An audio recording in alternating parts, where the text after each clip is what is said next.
Hello. Hi, good evening. Mabuhay. Kumusta po kayo?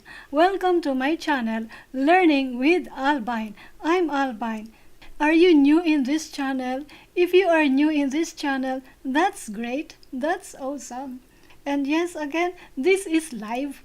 We are doing live tutorial every Friday night.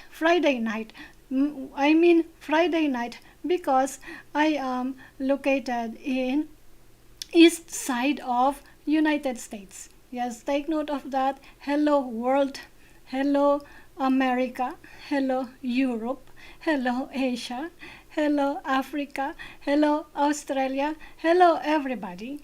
Yes, it's nighttime here, so that's why I say magandang gabi, magandang gabi. Well, if it's morning time in your location, magandang umaga. Are you here with me, Pilipinas, Indonesia? Yes, tell me, and I'll be waiting for your comments. Yes, once again, this is Albine, and if you are new in this channel, that's great. Congratulations. And we are learning Tagalog. Yes, I help people learn Tagalog. I am a native Filipino speaker. I am a native of Tagalog in the Philippines. And what else? But right now, I am residing in United States. Yes, we are live actually twice a week. One in the Friday night, my time. Yes, calculate what I mean when my night time here, and we are in east side of America. So if you are seeing me right this moment, remember that you will be here with me again next week. Yes, and also another live session the after 2 days, which means Sunday morning my time. Yep.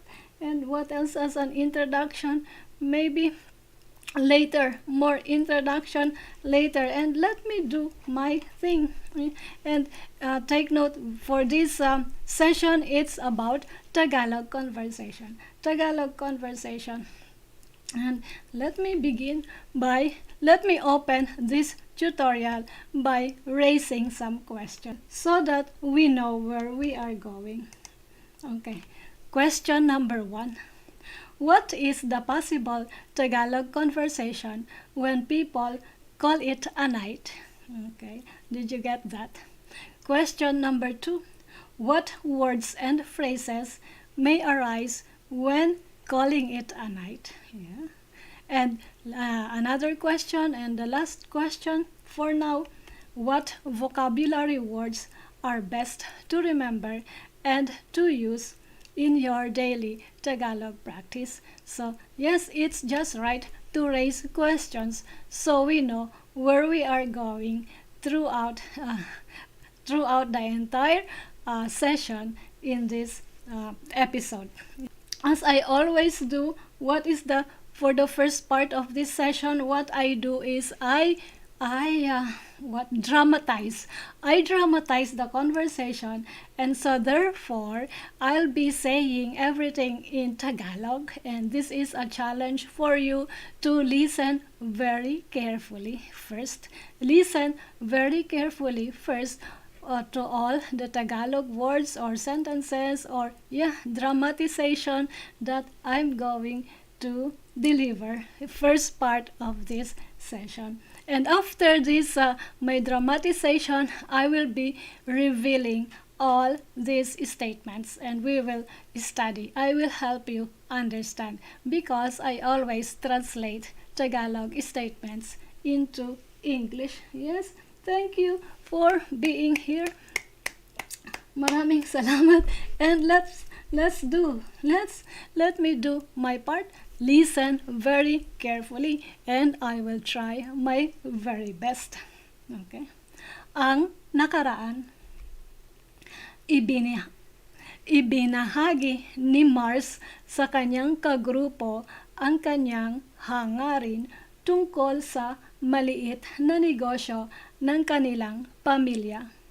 Nakatakda siyang sumulat ng plano tungkol sa pagpapalaki nito. Ayan, tapos na ang ating gawain ngayong gabi. Oo, natapos din. Salamat, Maddie, sa pag-host mo sa programang iyon. May angking talento ka kahit mahiyain ka. Nagtataka nga ako kung bakit ako ang pinili mo samantalang may mas magaling pa kaysa sa akin. Naku, huwag na nating pagtalunan kung sino ang mas magaling mag-host. Maiba ako, Rico. Ano ang magiging gawain natin bukas? Mayroong isang nakatagong lawa na malapit dito. Kung kaya asahan mong may hiking na magaganap. Ganun ba? Dapat na tayong magpahinga? Malalim na ang gabi o? Magpahinga na kayo, Maddie, at bukas naman ulit. Babalik na rin kami ni Mars sa tinutuluyan naming cottage. Good night, Camille at Maddie. Okay, yes, did you get that? Yes, it's a challenge, and I hope that you were able to catch some words. How did it go? Please comment and tell me how it's going. And yeah, and so what's next? Let me show you these slides that I'm using. Yes, yeah, let me transition screen. There you go, and let me show my section of the camera. Okay, there you are. Yep, so now here we are. So our entire content for today is about calling it a night. Yes, calling it a night. Okay, let's proceed with ang nakaraan. Yes, ang nakaraan. And how am I going to change my pointer? Yes, ang nakaraan. I hope that my screen is good and you can hear me just loud and clear. Tell me please, and yes, hit the like button. Thank you for 2 likes already, and if you have not liked it yet, please hit the like button. And if you are new in this channel, please subscribe to this channel and hit the bell notification button so you get notified. You don't forget that we are doing this regularly. Okay, ang nakaraan in English means previously, or what happened in the past episode, because this is a series of what episode, of course, continuing. So this is entitled The Continuing Saga of a Half-Pinoy. So we have a short summary of what happened in the last scene or act, right? Ibinahagi ni Mars. Okay, repeat after me. This is the challenge for your pronunciation.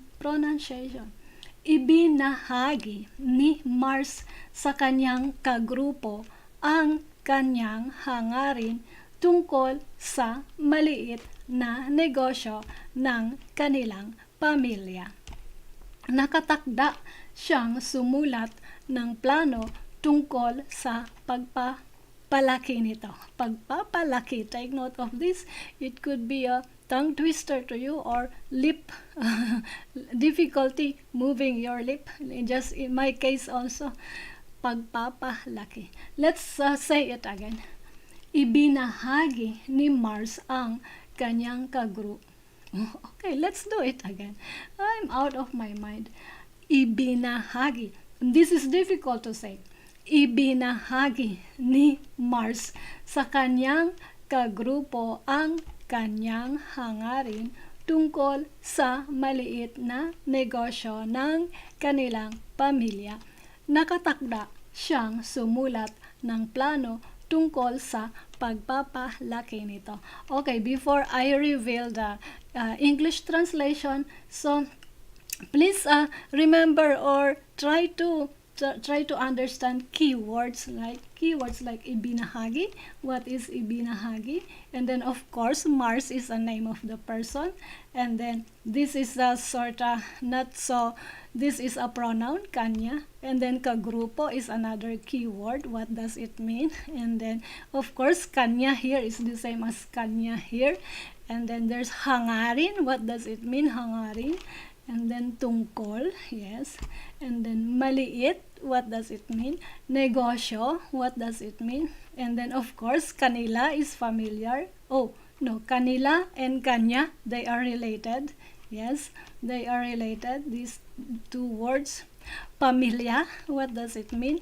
Nakatakda, what does it mean? Okay, and so my point here is that out of these keywords, so you would have to be aware of how these keywords are connected. Most likely they can be connected with ni, connected, linked, or connected by sa, and then ang, and another sa, and then there's na, and there's nang, okay, and another nang, and another sa. So these are parts of components of our Tagalog statement, right? So I hope that by now, if you have been following me for like a couple of months now, I wish that, or I hope that you are so familiar already with ni, with sa, ang, and another na and sa. Yes, I hope that you already know. Hi, hi Randy. Thank you for joining me today. Yes, how about your understanding on sa and ang and ni? Tell me. Okay, and so because I don't have much time to lecture most of this today, so well, what I like to bring you is to help you increase your words and phrases. Okay, let's do Tagalog English translation today. Yes, join me here until the end. Randy, maraming salamat. It makes me happy you are here with me. Who else are with us? I wonder. Okay, now, ibinahagi. Ibinahagi means, actually, the exact word is share. So, but instead of share, I use the word told. How is, thank you for telling me. Bruce gave me a thumbs up. I hope that Bruce give me a thumbs up also, the like button. Okay, yes. So Bruce gave me a thumbs up. That means my audio is good. Okay, Mars told. So instead of share, I use the word told to mean ibinahagi. Ibinahagi. Yes. Ibinahagi is a verb. Okay. Now, his, this means him, the person, Mars. Oh no, his is possessive. His group, kanyang kagrupo. Yes, kanyang kagrupo means his group or group mates. Mars's group mates. Okay. Kagrupo. Literally we mean group mate, yes, but here the way you say it in Tagalog, you don't say group mate, right? His group, kagrupo. Okay, kanyang kagrupo. So kanya is a pronoun. Yes, kanya is a pronoun. Another pronoun, hangarin. Hangarin is one key word which means goal, hangarin. Kanyang hangarin, so which means his goal, his goal. His group, it means kanyang kagrupo. Yes. Okay, what else? Tungkol. Tungkol means about tungkol, right? Maliit, small, maliit na negosyo. Maliit na negosyo, it means small business. So this one phrase for you. Take it, and you don't need to memorize the statement. Just write down phrases. Just one phrase I suggest. Maliit na negosyo. One phrase for you, which means small business. Okay. Kanilang pamilya, which means their family. Nakatakda. Nakatakda means literally it means it's scheduled, or he's nakatakda, he's about to do it, he's about to do it on certain timeline. Oh, yes, certain timeline. But I didn't use that phrase in English, so you mean to say in English soon to write, soon to nakatakda. Sumulat for to write. Siya is the way you use siya. Sumulat to write. Plano means plan. Then tungkol again is about, about. Plano tungkol sa pagpapalaki. So you don't use tungkol here in English, about. Well, now, plan, business plan. So, tungkol sa pagpapalaki. Pagpapalaki means expansion. Nito, which means, this is a pronoun. Nito is a pronoun which refers to the business. So, the use of business here, instead, in Tagalog, you use a pronoun which is nito. Okay. Okay, I think I'm okay now here with nakaraan statement. Let's do next page. Yes, welcome, Porenoys and Porenoys. There are 6 people with me. It's very, very nice. Thank you so much. I appreciate that. Okay, the title of our series, we call it The Continuing Saga of a Half-Pinoy. Okay, Half-Pinoy, because I chose the star of the character to be half-Pinoy, so a foreigner in the Philippines. Not really considering 100% foreigner, but that means he has a Filipino family, but not really a citizen of the Philippines. So Pinoy is a colloquial term when you mean Filipino or Filipina. Yes. So in this case, it's a male, so Pinoy. Okay. If a female, we say Pinay. Okay. Next, mga tauhan. Yes. Mga tauhan means characters of the story. So first we have the character we call Mars. He is the half-Pinoy. Pansamantala, which means temporarily. Nakatira, living, what?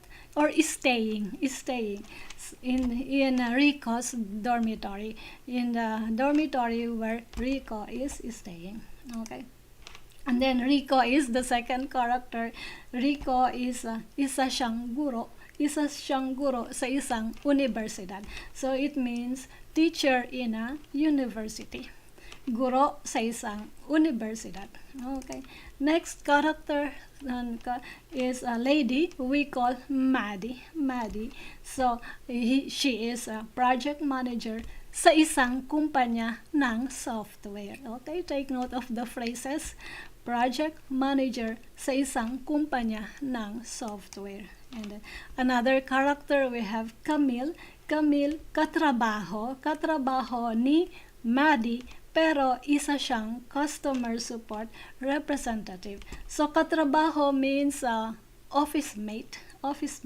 So they work together in one place. Maddie and Camille. Yay! Now please feel free to write your questions. I will be happy to interact with you. Okay. And also listen very carefully, because at some point in time we will be having quizzes, right? Just like I think last Friday I just delivered one quiz, and if you miss taking the quiz, please later when we're done here, or maybe tomorrow, you can do that. Try to answer the quiz I've prepared for you. Okay, just in case you missed it. Okay, so I have this picture to inspire us that this setting was taken place in the beach shore. Yes, continuing saga, because they were out there island hopping. Okay, let's do next slide, next page. Let's learn Tagalog now. Yay. Okay, next, Maddie. This is what Maddie said. This was what Maddie said. Ayan, ayan. Yes. Ayan. Okay, follow after me. Ayan. Tapos na ang ating gawain ngayong gabi. Okay. Again, ayan, tapos na ang ating gawain ngayong gabi. Okay. Which means, all right, we just finished our tonight's activity. So, ayan, ayan. So, it's like an expression. So, we call it interjection, one of those, like, ayan. Okay.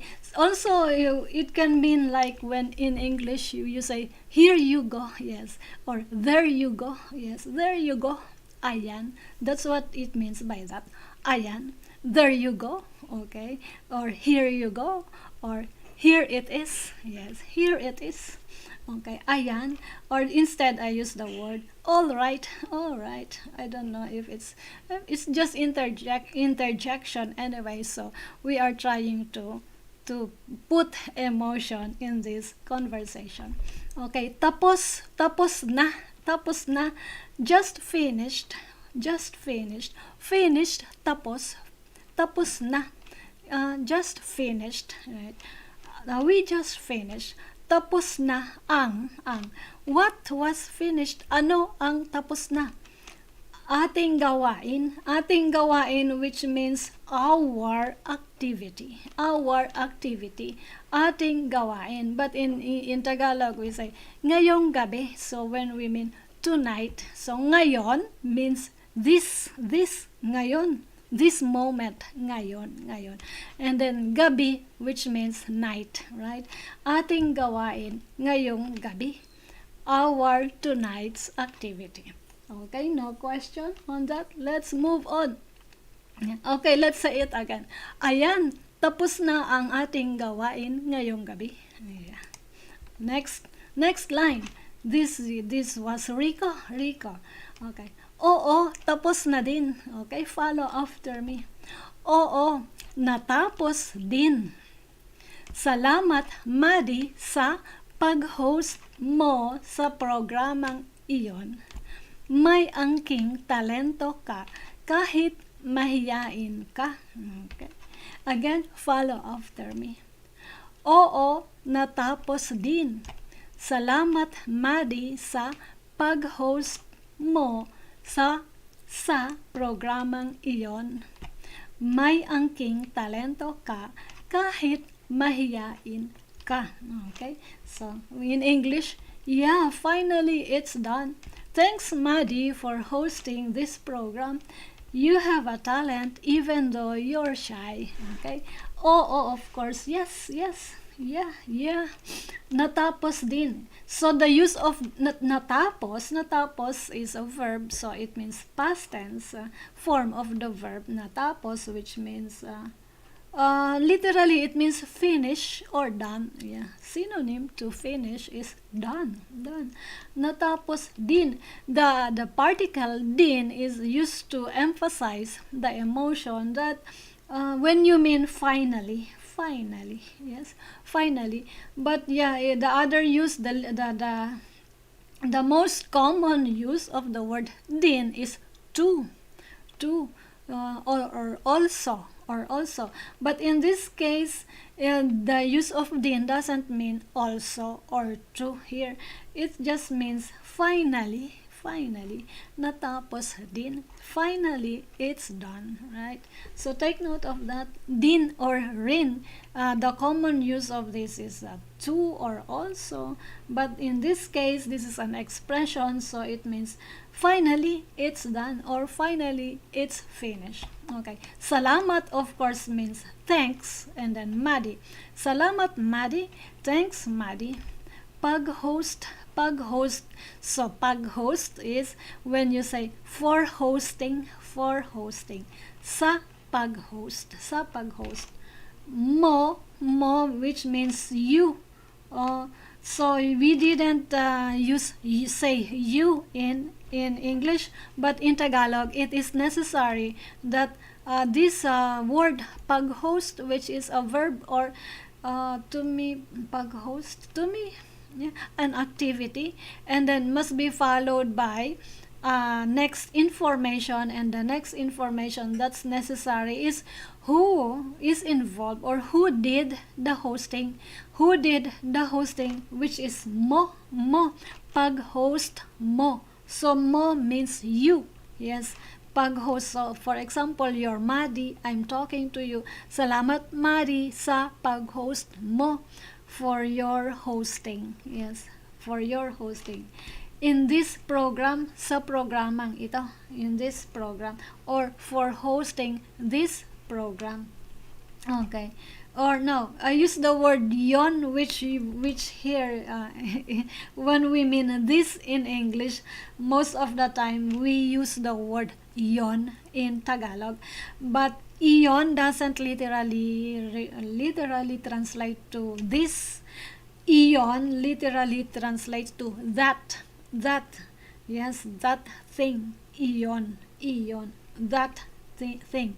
And also, most likely you will always hear native speakers saying yun, or yun lang, yun ba, yung, and then another word. So that yun that we often say is when we see in dictionary the word iyon, or it means that iyon.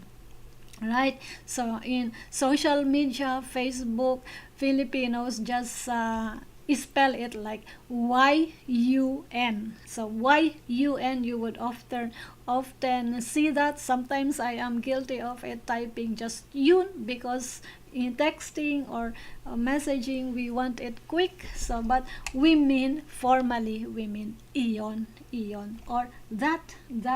Okay, now let's see. Next, angkin. Yes, angking talento. Okay, later I will have this, I will talk about this phrase later towards the end of this session. But this time it can be translated as talent, or you have a talent. Actually, I should have written it here, inherent. So, angking talento, talent, inherent talent. Okay, so yeah, I just missed the word inherent here, but later I have it in one page dedicated to words and phrases for you. Okay, talento for talent, and then angkin means inherent, right? And then even though is the way we say kahit, even though. Mahiyain for shy. Mahiyain ka, you're shy, you are shy. Mahiyain ka. Okay, is that good? Let's say it again. Oo, natapos din. Salamat Madi sa pag-host mo sa programang iyon. May angking talento ka kahit mahiyain ka. Good question. If you have difficulty, I think I will be able to help you. Just comment down your question, and I will be happy to to answer. Yes, and or maybe I will be happy to correct your Tagalog. Yes, let's do that next. Yeah, it's okay to make mistakes. That's why there are like people like me who deliver contents like this. Our end goal is for you to be fluent in Tagalog. And yes, and when someone needs correction, yeah, be open to correction. Just like me, when I am when I have mistakes in English, please, I'll be happy to accept your correction also. Yeah, right. Madi, what did Madi say? Okay, follow after me. Nagtataka nga ako kung bakit ako ang pinili mo, samantalang may mas magaling pa kaysa sa akin. Again, nagtataka nga ako kung bakit ako ang pinili mo, samantalang may mas magaling pa kaysa sa akin. Okay, in English, it means, I really wonder why you chose me, as there's someone better than me. Okay, nagtataka.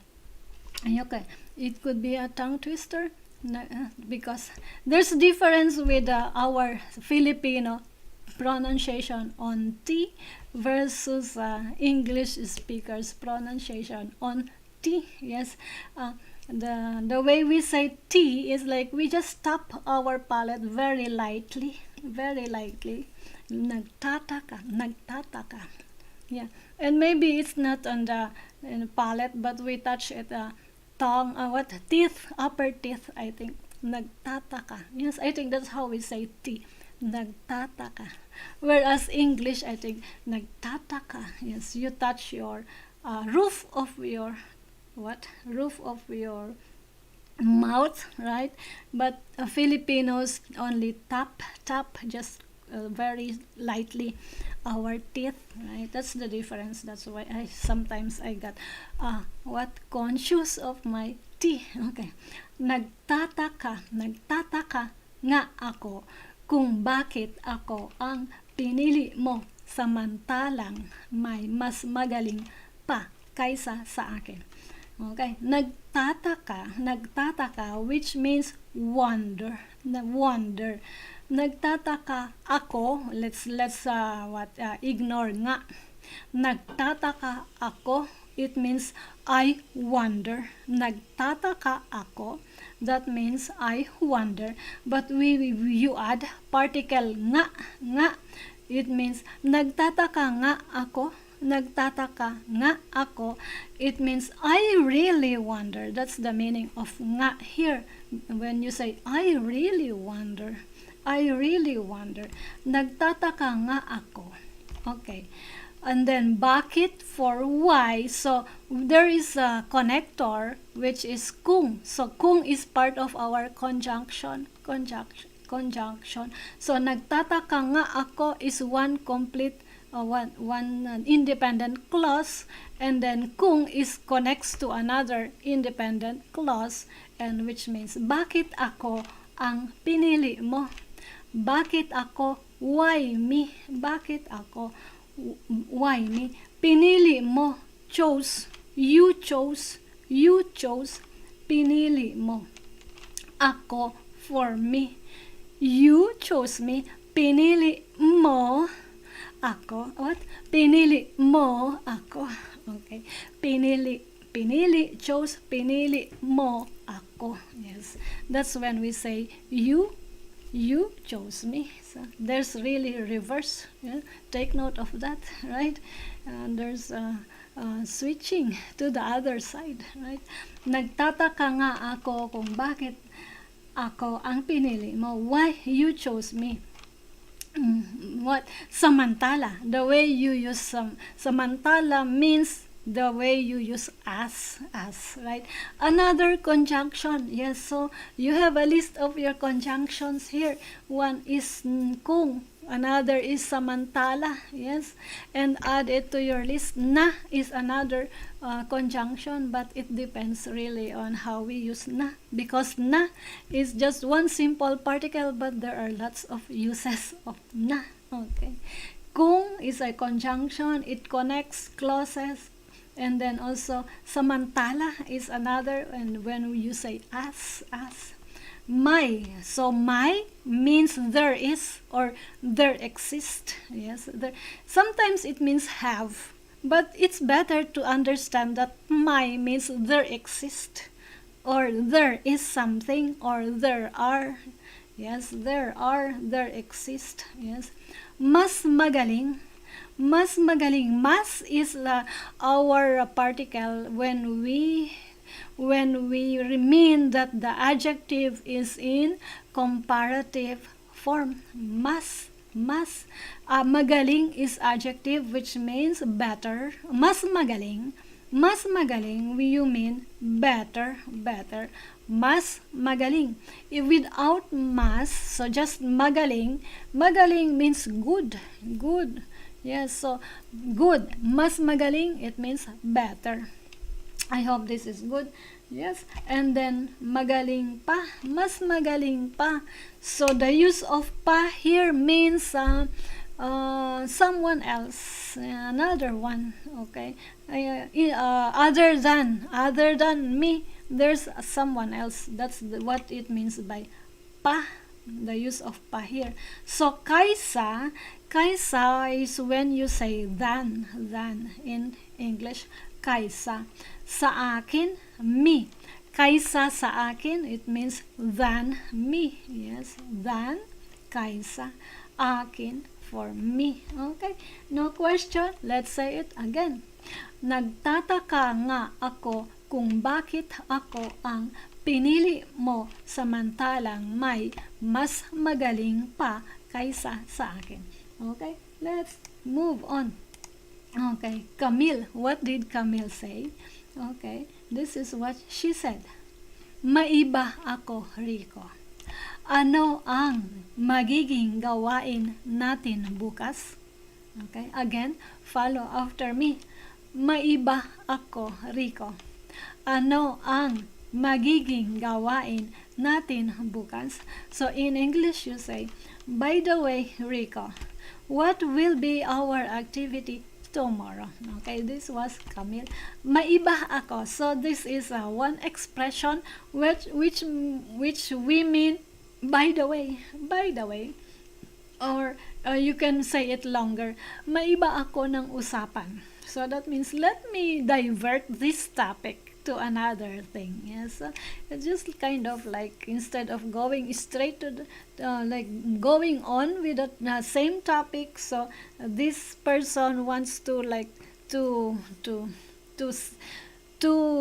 understand or want to know what will be other than what you're talking today. I want to know something else. Yes, I want to know something else. So maiba ako, Rico. By the way, Rico. So, ano for what? Magiging. So magiging is kind of verb, but it here we would say will be. Yes, magiging, or literally magiging means to happen, something to happen next. Magiging, to happen next. Magiging. What will be our activity? Activity for gawain. Hour natin. Bukas for tomorrow. Yes, very simple. Please question, or if not, maybe if you have no question, you have idea the other way to say it in Tagalog. Yes, give me suggestion. Okay, let's do this again before we move on to the next slide. Maiba ako, Rico. Ano ang magiging gawain natin bukas? Okay, next slide. Okay, this is Rico's reply. Yeah, what did Rico say?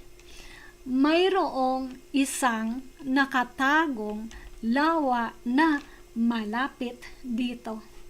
Kung kaya asahan mong may hiking na magaganap. Okay, again, follow after me. Mayroong isang nakatagong lawa na malapit dito. Kung kaya asahan mong may hiking na magaganap. Okay? So in English, there's a hidden lake nearby. So expect that a hike may happen. Yes. Mayroon. So as I said, mayroon means there is or there exists. Yes, there exists. Isa is when you say a.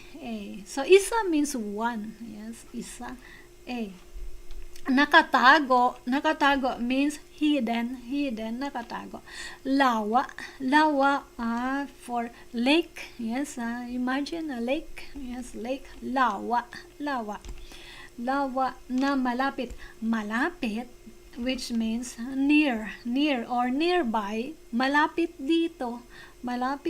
Dito means this place, dito. So malapit dito, which means nearby. Okay, lawa na malapit dito.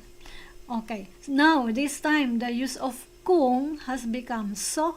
So, or it means that's why, or so that. So, kung kaya. Yes, kung kaya. Also, the way you say is kung kaya would be so that. So that. Is it right? So, kung kaya asahan mo. Oh, so that. Well, it's just one expression, but the meaning is so. So expect that. Yes, here. Asahan for expect. And of course, mo means you, so you don't say you here. So expect, right? So here, you don't mention you. So you expect. Yes, but in English, in Tagalog, we say asahan mo, which is you. Who will do? Who will do in asahan? Who will expect? Mo, which is you. Okay, sino ang aasa? Ikaw.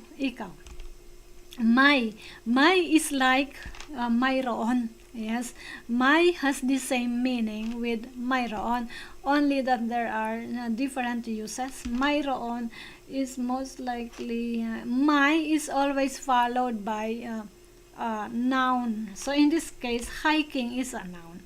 Mayroon is always followed by pronoun. Yes, in this case, isa is a pronoun, either pronoun or particle. Yes, mayroon can be followed by a pronoun or a particle. Mayroon ka, mayroon siya. You cannot say may ka, may ako, no.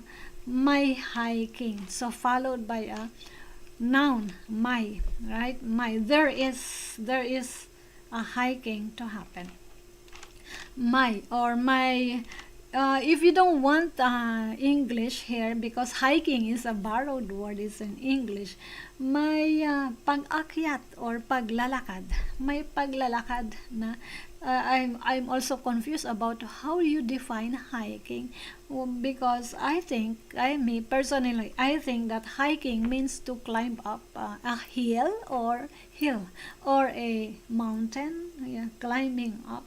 All right, but I think like me and Bruce go places like when he mean hiking, it's just like trekking, right? So yeah. Anyway, maybe the way we say it, if you want to say it in English, hiking, you can say paglalakad, from the root word lakad, which means walk. May paglalakad na na magaganap. Magaganap means happen. But magaganap, when you mean may happen, magaganap. May happen, magaganap, which means now possible to happen. Yes, possible to happen. Yes, may happen. It may or may not happen. Magaganap. Yeah. Yeah, 5 people watching.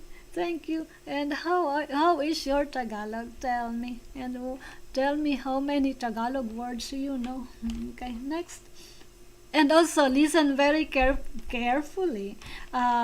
Understand this all in Tagalog. And there I have prepared several sets of questions. I hope you will be able to answer the questions that I'm going to raise later. So be attentive and please comprehend yes, the story. Okay, let's do next slide.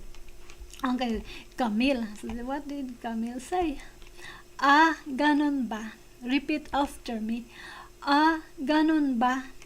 Dapat na tayong magpahinga. Malalim na ang gabi. Oh, okay. Let's say it. Ah, ganun ba? Ganun ba? Dapat na tayong magpahinga.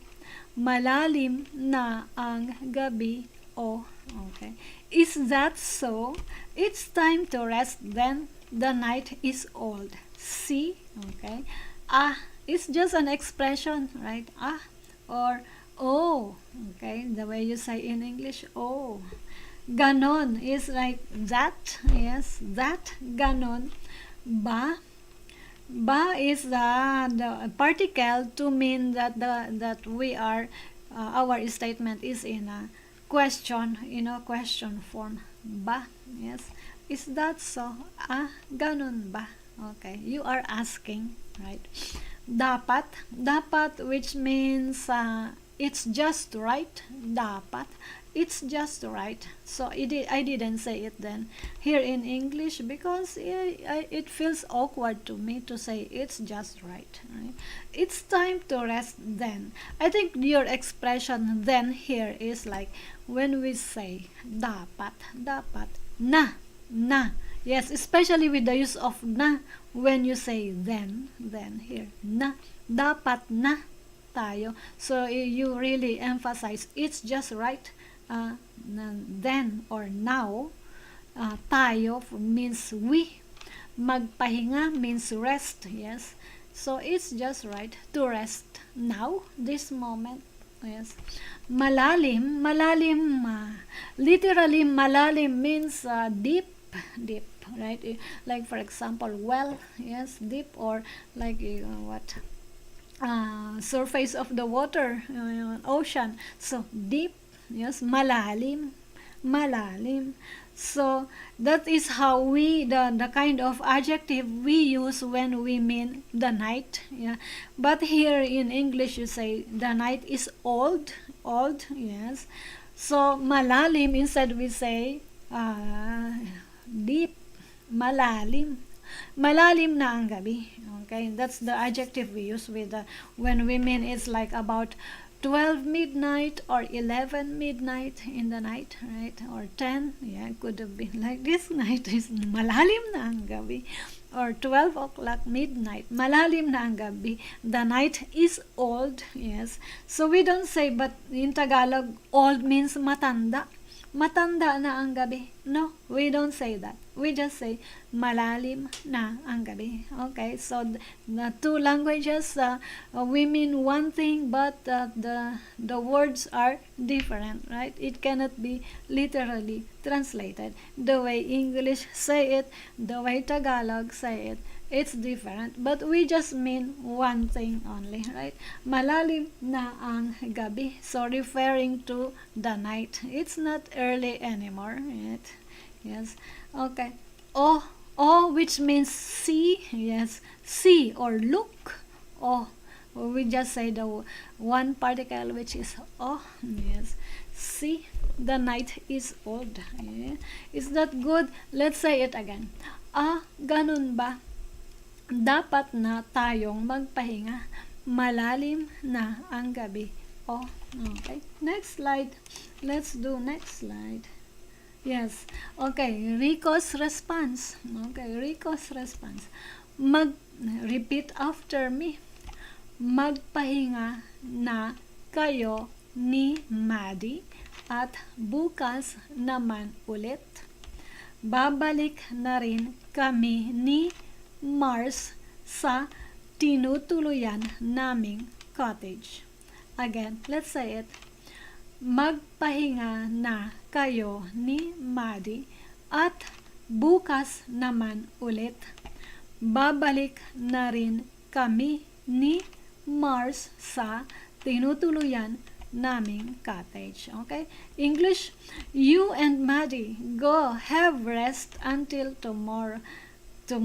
Then, okay, me and Mars too will return to the cottage where we stay. Okay, let's see. Magpahinga means rest. Magpahinga na kayo. Magpahinga na. Yan, it means when you say then, here is the way we say na. Have rest then, okay, or other way to mean is like, or same meaning, it means magpahinga na, right this time, go ahead, have some rest. Magpahinga na kayo, na, the use of na here, this time or immediately you go have rest, right? Magpahinga na kayo, yes. Or maybe sometimes it may mean it's time to have rest, right? It's time to have rest. Magpahinga na kayo. Okay, who will do that? Who must do the resting? It can be Maddie, yes, ni Maddie. Kayo ni Maddie. Kayo. So because Rico is talking to Camille here. Yes. Talking to Camille here. So Rico is talking to Camille. So kayo ni Maddie. You and the other girl, the other lady. Camille and the other lady. Kayo means you, plural. You. Kayo ni Maddie. You and Maddie. Yes. You and Maddie. This is what we say here. You and Maddie. And at is a conjunction here. Conjunction. Magpahinga na kayo ni Maddie. At. Yes. At is a conjunction. Although it can mean and. Yes, of course. And is also a conjunction, right? And. Yes. And. Until tomorrow. Tomorrow for bukas. Bukas. Tomorrow. Naman. Yes. Naman is tomorrow. Bukas naman, which means this is enough, and then this is, we are okay now, we are good this moment. Bukas naman, until tomorrow, then. So looks like the use of then here is also what we mean, naman. Okay, now ulit is which you mean again. Tomorrow again, we will do something. Yes, tomorrow again, we will do something. Bukas naman ulit. Okay. Babalik means return. Babalik na. The use of na here means soon we are returning to the cottage. Babalik na rin kami. Rin is we are also going to go back to the cottage, just like you would do today. This is also what we would do. Na rin. Babalik na rin kami, which means Rico was speaking. Kami, which means me and my body. My body, which is Mars. Kami ni Mars. Kayo ni Maddie. Kami ni Mars. Yes. Kayo ni Maddie.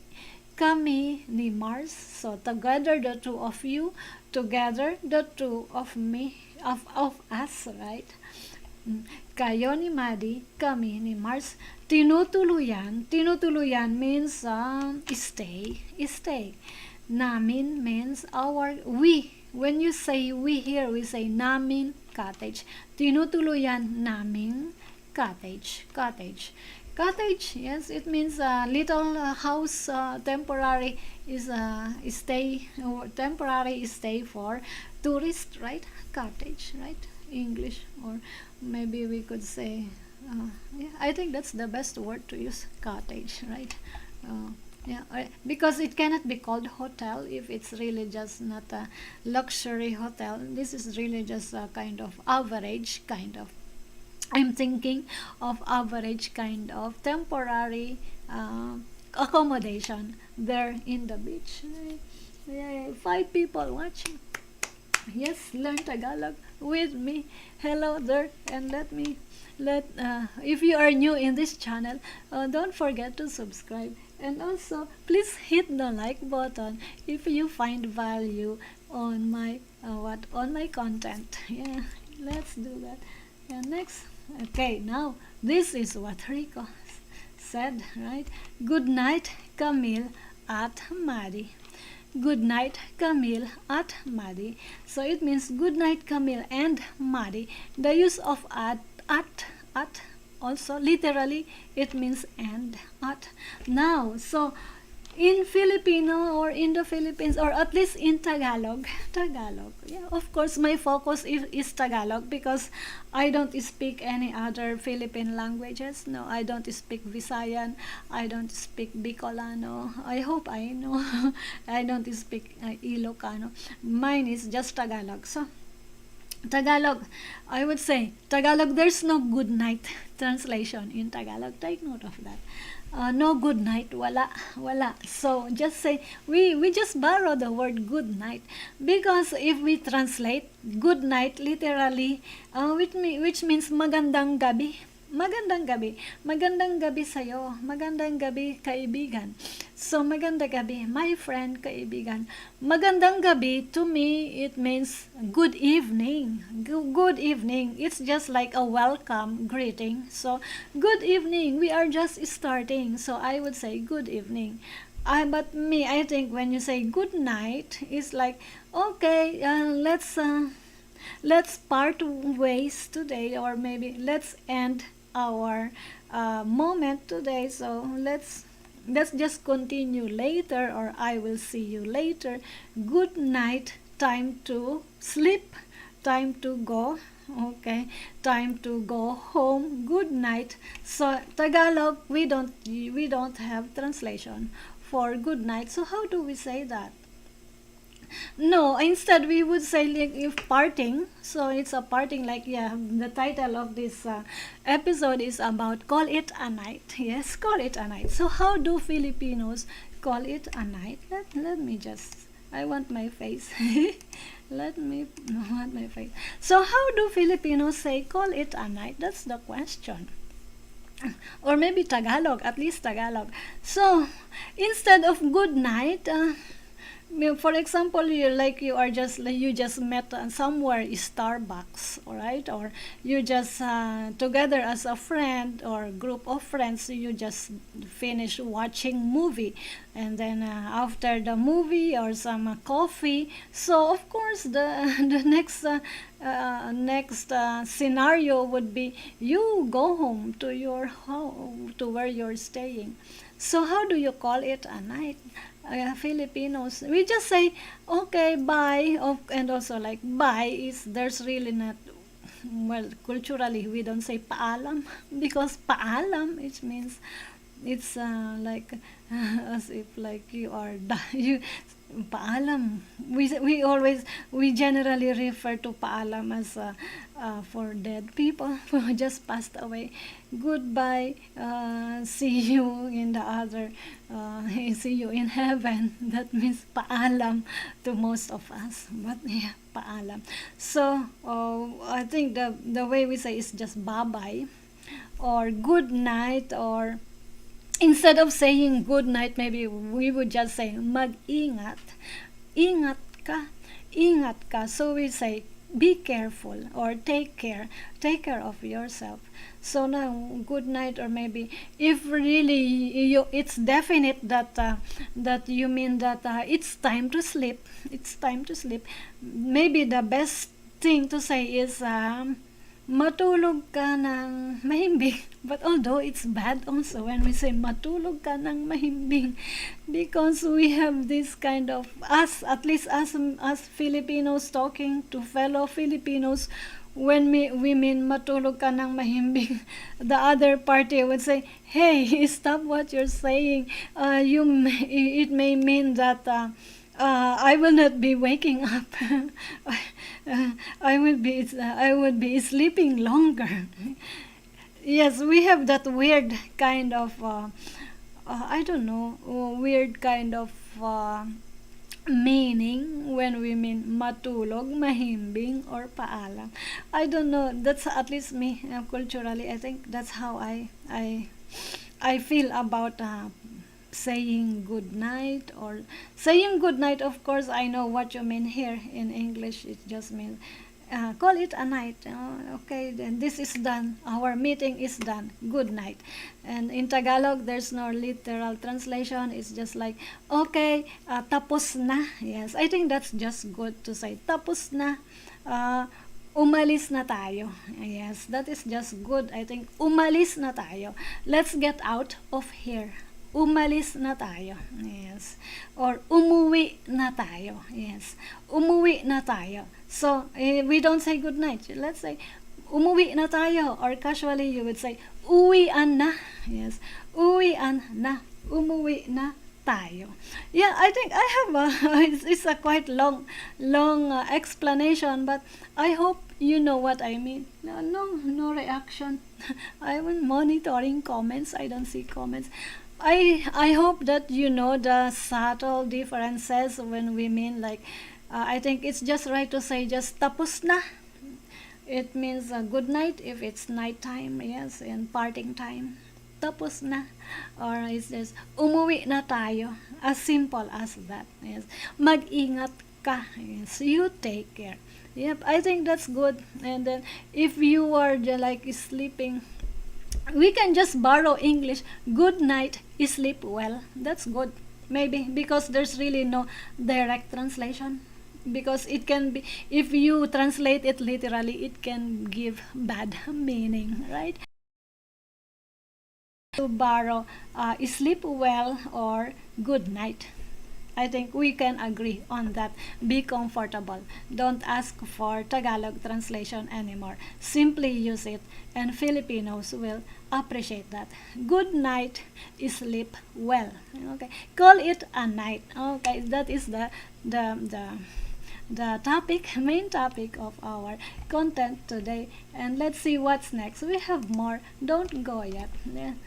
Okay, so we have this page which I mean itutuloy. It means to be continued. Itutuloy, because this is a like a continuing saga of a half-Pinoy. The episode is linked to the previous episode, and today's episode will be linked to the next episode next week. Okay, and I would like to say thank you, Marikit. Are you here with us, Marikit Fernando?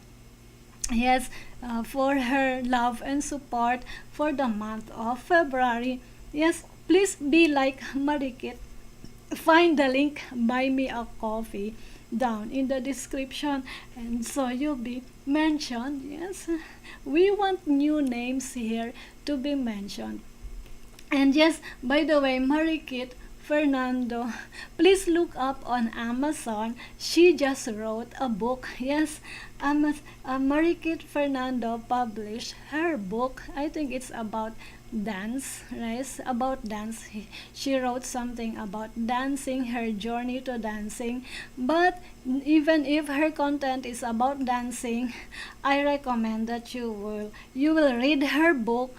Just replace dancing with language learning. I think that's the way to link her book with what we are doing. We are learning language, so I think that she has some kind of tips or stories how about struggles and success, or if you know hero's journey kind of stuff. So just replace dancing with language learning or Filipino learning. I bet you Marikit's book will be a nice material. Yes, Marikit, say hi, and please, if you're here, please say hi to us also. And let's do next. And yeah, pagsusulit. This is fun. Pagsusulit means test. Okay, please. Okay. I'll just be giving this question, but it's all in Tagalog. The objective of my pagsusulit or test is for you to enhance or to level up your Tagalog fluency. So I don't want to translate my question in English. So okay, I hope that you understand what it means. Let's say, ano ang iniisip ni Maddie tungkol sa pagpili ni Rico sa kanya para mag-host? Okay, again, so please answer this question. Ano ang iniisip ni Maddie tungkol sa pagpili ni Rico sa kanya para mag-host? Yes, and if you do so, write your answer down in the comment section. We want to know, please. Okay, answer this question. Ano ang iniisip ni Maddie tungkol sa pagpili ni Rico sa kanya para mag-host? Yeah, so referring to our conversation here, and I'll be waiting for your answer. Please, the rule here is to write your answers in Tagalog. Yes, it's a challenge. You are learning and practicing your Tagalog. Question number 2. Yes. Question number 2.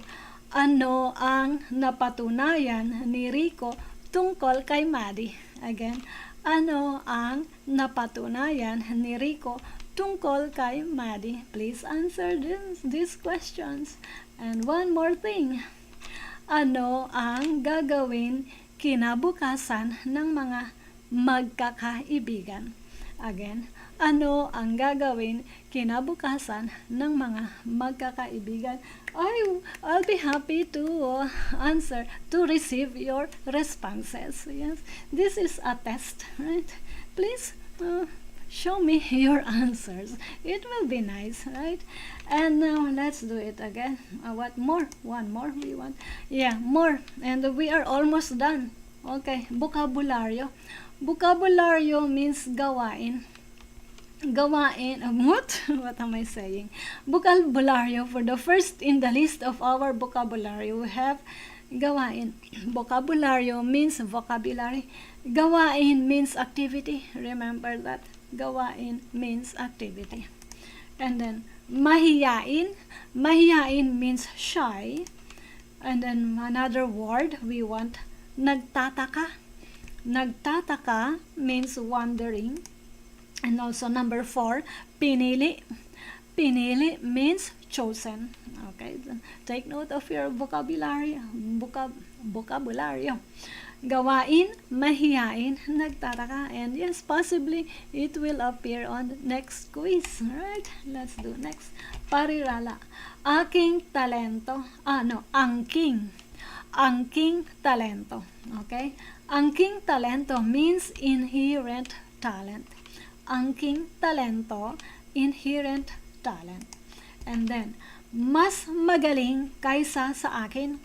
Mas magaling kaysa sa akin, it means better than me. The better, translated to Tagalog, is mas magaling. Kaysa is than. And then sa akin means me. Yes, sa akin. Maiba ako.